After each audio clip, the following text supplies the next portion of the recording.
L'invité de ce dimanche, l'invité de ce magazine d'information, bien sûr, Edo Sémignon Nicolas, il est le président de l'association Santé avant tout et pour tous. Monsieur Nicolas, bonjour. Bonjour Anita, bonjour aux téléspectateurs.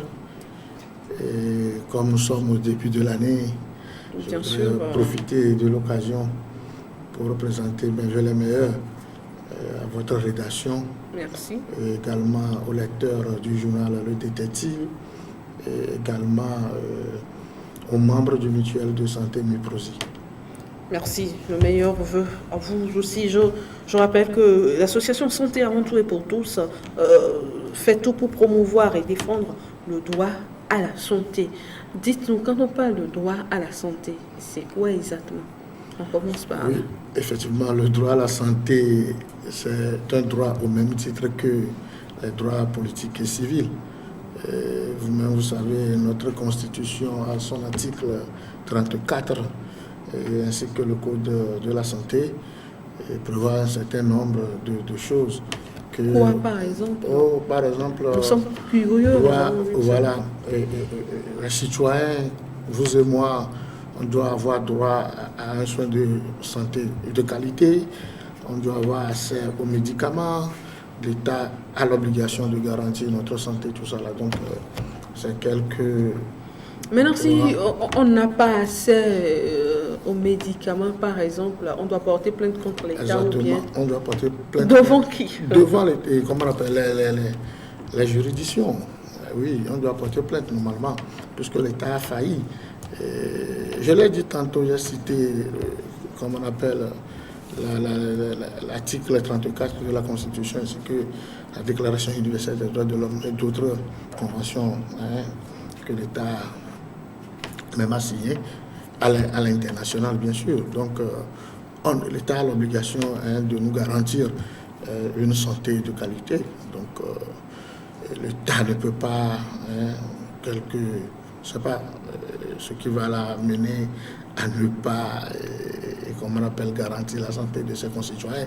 C'est vrai que le respect de ce droit devient un peu difficile, mais avec le temps, avec la communication, les plaidoyers, la sensibilisation, les gens vont comprendre que c'est leur droit, qu'ils ont droit à fréquenter un centre de santé de qualité, de haut standing. Il doit avoir accès, comme on appelle, aux infrastructures. Il faut que les personnels aussi soignants soient disponibles et soient à un nombre suffisant. Donc tout ça là sont englobés dans le droit à la santé de la population. Voilà, au-delà de l'aspect médical et technique, le droit à la santé aussi va jusqu'au niveau de logement, de l'emploi, puisque quand nous prenons la définition... la santé? Bien sûr, quand nous prenons la définition de la santé va au-delà de l'aspect médical et technique. Donc c'est un bien-être physique, mental, tout quoi. Donc l'État a le droit d'assurer notre santé. Voilà. L'État a le droit d'assurer notre santé. C'est pourquoi vous avez mis sur pied l'association Santé avant tout et pour tous. Je rappelle que vous êtes médecin. Dites-moi, cette association-là, elle regroupe uniquement que les médecins ou bien comment? Non, pas du tout. Ce ne sont pas que des médecins. Il y a aussi toute personne de bonne moralité. On a des enseignants. Tout le monde peut adhérer à cette association, mais la plupart, c'est des personnels soignants. Mais à 90%, je suppose. À 80%, j'allais dire. Donc, tout le monde a sa place. Il suffit d'être animé d'une bonne volonté et d'une bonne moralité. Il y a des conditions à remplir, c'est vrai, bonne moralité et autres là, c'est vrai, mais après, on ne va pas nous dire que l'adhésion, comme ce sont les médecins là-bas, on vous dira que l'adhésion c'est à 100 000 francs. Non, pas du tout, nous ne sommes pas allés jusque-là, c'est tout simplement 5 000 francs avec 2 photos de passeport. On ne va pas donner les prix ici. Bon, d'accord, non, ça n'atteint même pas ce que vous venez de donner tout à l'heure, mais bon, il suffit de remplir certaines conditions, et puis bon, vous vous présentez à notre siège qui se trouve à Bassadi, et dans la commune du Golfe 1. Vous venez et puis bon, on va vous servir, vous aurez d'amples d'explications. Et puis bon, je sais que les gens seront intéressés à adhérer parce que très prochainement, nous allons mener une grande campagne de sensibilisation sur les conditions. C'est vrai que l'État commence par faire des choses. Vous savez que... donc l'État ne faisait pas, c'est maintenant que l'État a commencé par... Non, c'est de face ce que je voulais dire, mais bon, l'État a commencé par faire des choses. Par exemple, le traitement gratuit du paludisme dans les centres de santé publics. Mais nous demandons à l'État d'élargir ça. Justement, j'ai envie de poser cette question-là. Aujourd'hui, Dieu merci, j'ai un médecin avec moi. Quand on dit traitement gratuit du paludisme, comment ça se fait? C'est-à-dire quand vous allez dans un CMS, par exemple, de la goutte épaisse jusqu'au dernier traitement, c'est l'État qui prend en charge ou comment ça se fait? Oui, vous êtes arrivé... Quand vous avez votre carnet, vous avez le thermomètre, vous arrivez juste...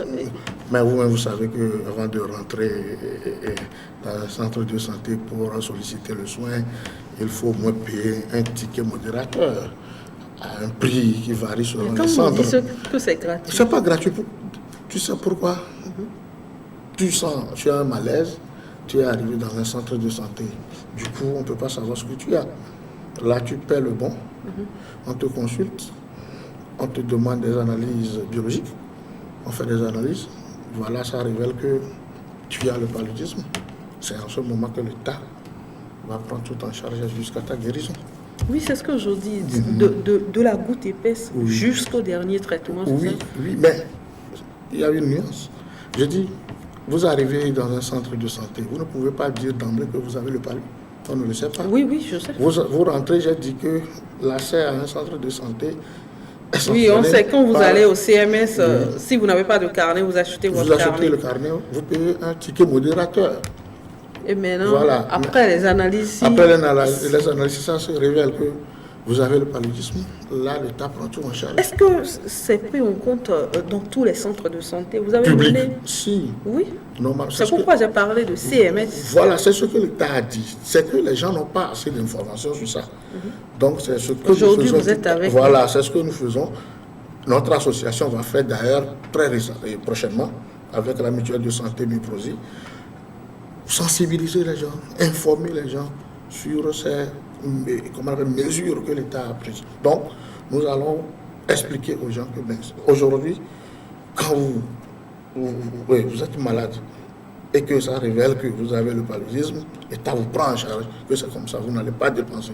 Oui, c'est vrai qu'il y a quelques petits jeux, quelques brebis galeuses, donc, qui font... S'il arrivait qu'on doit vous hospitaliser, l'État prend en charge... C'est le paludisme, c'est ce que l'État a dit. Oui. S'il arrivait qu'on vous hospitalise, c'est le paludisme. Là, c'est le paludisme, donc l'État doit tenir sa parole. Ce n'est pas la mort en téléchargement. Non, si on vous dit qu'il n'y a pas de lit disponible, vous allez faire comment? Il n'y a pas de lit disponible, mais s'il y en a pour un, il y en aura pour deux. Ça. Voilà, vous avez déjà commencé par nous parler des actions que vous comptez mener dans les jours à venir. Dites-moi, quelles sont les actions que vous menez concrètement sur le terrain? Sur le terrain, j'ai parlé tantôt de la sensibilisation. Donc nous allons accentuer ça. Avant même l'avènement de Covid-19, notre association sillonne les écoles, les marchés, les lieux publics pour sensibiliser les gens sur les pratiques d'hygiène. Vous allez voir, si vous allez sur notre page Facebook, vous allez voir toutes ces actions que nous avons déjà menées. Et nous sensibilisons les gens sur, je l'ai dit, la pratique d'hygiène, puisque vous savez qu'il y a certaines maladies que nous hébergeons, les microbes, tout ça là, c'est par manque d'hygiène. Et des fois, il y a l'ignorance dans certaines pratiques, ça aussi. Donc, on sensibilise les gens.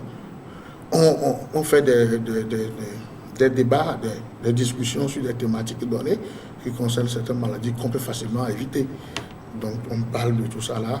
Nous parlons également de la malnutrition, puisque vous n'êtes pas sans savoir que la malnutrition tue beaucoup, même en Afrique. Si vous consultez les revues... Surtout en Afrique. En Afrique, c'est pas moi je vais parler du Togo, je suis au Togo. Donc ça tue. Hein, si vous consultez des revues, vous allez voir que plus de 12 millions de décès par an. Hein, faute de malnutrition. Donc, nous sensibilisons ces gens-là, nous les conseillons. Donc, on éduque, on forme pour qu'on soit en bonne santé. En tout cas, vous prenez en compte tout le Togo ou bien vous êtes juste limité à Lomé, puisque vous m'avez parlé de Bassadi, le siège. Oui, est-ce que vous vous limitez juste à Lomé ou bien c'est tout le Togo que vous prenez en compte? C'est vrai, ce n'est pas une association qui est locale, ça doit couvrir tout le Togo, mais vous-même vous savez les difficultés qu'on a. Moi, je ne sais pas, c'est vous qui savez les difficultés certaines activités. Par exemple, pour faire ces activités-là, aller à l'intérieur du pays, c'est vrai que l'association dispose de ressources, comment on appelle, humaines, qui est très qualifiée et dynamique. Maintenant, le reste, vous-même vous savez, les ressources financières, ça pose vraiment de problèmes. C'est le lieu encore pour nous de lancer un appel aux généreux donateurs. S'ils nous aident à abonner, vous voulez profiter non, pas du tout, on ne veut pas profiter de rien. Avant la fin, je vais vous mettre en contact avec la direction commerciale et plus rapidement vous régler ça. N'est-ce pas? Alors, dites-moi, je sais que vous vous occupez, vous luttez également pour conscientiser la population, pour éviter les accidents de circulation. Comment ça se fait, surtout en ces périodes-là où la mode est que tout le monde a son téléphone en main, au volant, à moto, même les passants, ils marchent, ils ont leur téléphone en main. Comment vous procédez exactement pour conscientiser la population? Je tiens à rappeler que l'association Santé Aventure pour tous est membre des universités sociales du Togo. Et dans les activités des universités sociales du Togo, il y avait une rubrique dénommée Nounia.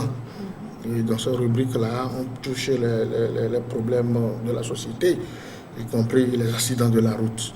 Donc on a fait une série de documentaires qui a parlé de comment éviter les accidents, les causes, la prise en charge au niveau des centres de santé.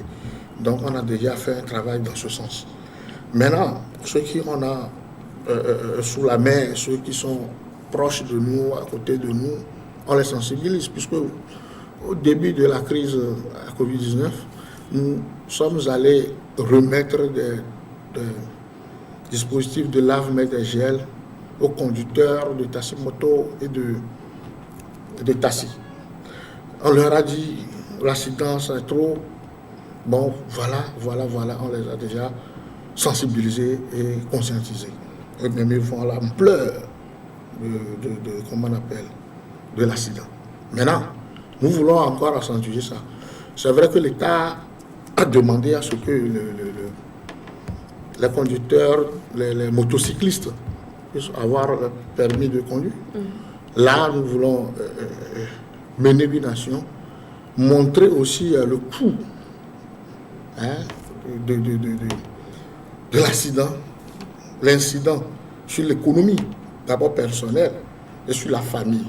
Donc cette activité-là, nous allons le faire avec l'association Veille économique. C'est en préparation. On va le faire très prochainement. Pour encore conscientiser les gens, leur montrer vraiment l'impact, l'impact de cette maladie, de l'accident. Quand tu as fait un accident, considère-toi comme tu es malade. Donc, nous allons leur montrer l'impact économique de ça. Peut-être que quand nous allons dans ce sens, ça peut encore réveiller certains d'entre eux. Donc, je vais dire que c'est ce que nous faisons, c'est ce que nous avons fait. Voilà. Et quelle sera la population cible? Parce que tout à l'heure, vous avez parlé de distribution de dispositifs de lave-mains aux conducteurs de taxi, moto et de taxi. Maintenant, par rapport à l'accident, ce n'est pas seulement les conducteurs de taxi et de taxi-moto qui font des accidents. C'est tout le monde pratiquement. Dites-moi, comment sera menée cette action? Oui, c'est vrai, c'est comme si je suis en train de dévoiler tout ce que nous allons faire. Donnez-nous juste en avant, on a envie de savoir. Pourquoi notre cible, c'est la population, tous les usagers de la route, sans exception. J'ai seulement parlé de taxi-moto et de taxi-man, juste pour vous montrer qu'on a déjà commencé quelque part et que ça va se poursuivre. Donc maintenant, c'est tout le monde, c'est tout le monde. Qu'est-ce que nous allons faire? Par des campagnes de sensibilisation, des spots, des communications, sur des médias et autres.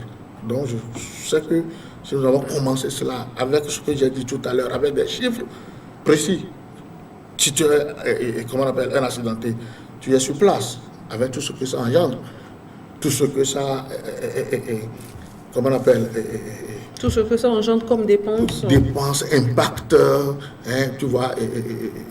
La famille qui est tout le monde. C'est vous qui prenez en charge. Voilà, donc je pense que quand nous touchons ces aspects-là, ça peut comment on appelle, toucher la conscience des uns et des autres à mieux se comporter sur une route. Alors, nous arrivons à la fin de notre entretien, mais je sais que vous êtes médecin et vous l'avez dit tout à l'heure, vous avez eu à mener des actions par rapport à la COVID-19. Oui. Aujourd'hui, on voit l'augmentation des cas positifs dans le Dône et dans le Grand Lomé, ainsi qu'au niveau de la région de la Kara.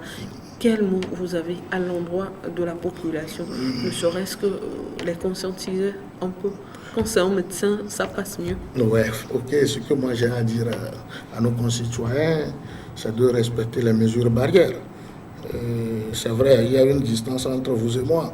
Avant d'arriver, on a nos gels et on a pratiqué toutes les mesures. Je leur demande tout simplement, quand vous êtes malade, vous perdez beaucoup de choses. D'abord, on vous hospitalise. D'abord, le soin, vous allez dépenser. La consultation, vous allez dépenser. Les médicaments, vous allez dépenser. Maintenant, si vous-même, les effets que ça a sur votre personne, vous restez, vous n'avez pas d'activité à faire, vous ne pouvez pas sortir, tout ça là. C'est comme si vous êtes en prison. Vous êtes emprisonné et vous êtes en prison. Donc, nous devons faire tout et tout pour éviter cette maladie. On ne doit pas attendre que cette maladie nous attrape. Portons nos masques et comment on appelle, lavons nos mains, respectons la distanciation sociale comme l'a dit le gouvernement et prions que cette maladie, on puisse vaincre cette maladie et on retrouve nos activités. Il faut qu'on puisse être discipliné. C'est ce que je peux dire, soit on doit être discipliné pour éviter cette maladie. On a les preuves. Ailleurs, c'est le dégât. Je merci que le pouvoir public a pris des mesures. Donc, on doit les respecter pour être à l'abri de cette maladie. Eh bien, j'espère que le message est passé. Merci à vous, Monsieur Edo Sémignon Nicolas. Je rappelle que vous êtes le président de l'association Santé avant tout et pour tous. Nous espérons que vous serez disponible dans les jours à venir quand vous aurez commencé vos activités pour qu'on voit comment ça se passe, surtout avec les accidents de circulation qui ne cessent d'augmenter. Chers téléspectateurs, ce sera donc tout pour aujourd'hui. Je vous donne rendez-vous dimanche prochain à partir de 13h. Au revoir.